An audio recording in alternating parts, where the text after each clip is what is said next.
سر یہ بتائیں کہ ٹمپریری رجسٹریشن کے حوالے سے طریقہ کار کیا ہے، اس کی تھوڑی سی وضاحت کرتے ہیں۔ تفصیلی پروسیجر یہ ہے میم کہ اس میں کچھ چیزیں آپ کو ضروری معلومات دینا پڑتی ہیں۔ ظاہری بات ہے کہ جب آپ پاکستان انٹر ہوتے ہیں تو آپ نے امیگریشن بھی کروائی ہوتی ہے، یہ ساری چیزیں مطلب یہ ویریفائی کروانا ضروری ہوتی ہیں۔ تو اس میں صارف کو اپنے کریڈینشلز دینے پڑتے ہیں، فار ایگزامپل اپنا نام، پاسپورٹ نمبر، نائکا یا پاکستان اوریجن کارڈ POC جسے کہتے ہیں، IMEI نمبر، اور خاص طور پہ جو موبائل سم ہے وہ اس صارف کے نام پہ ایشو ہونی چاہیے۔ اس کے علاوہ آپ نے یہ انفارمیشن بھی دینا ہوتی ہے کہ کب اس کی دوبارہ یعنی ٹینٹیٹیو واپسی کب ہے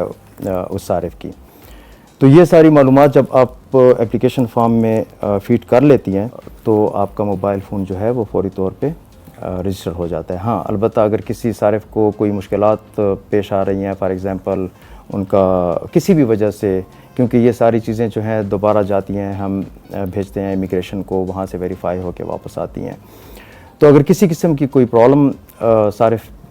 کو پیش آتا ہے تو وہ فوری طور پہ ہمارے CMS کے تھرو ہمیں اپروچ کر سکتا ہے، اور PTA کی یعنی کوشش ہوتی ہے کہ فوری طور پہ وہ مسئلہ ان کا ریزالو کر دیا جائے۔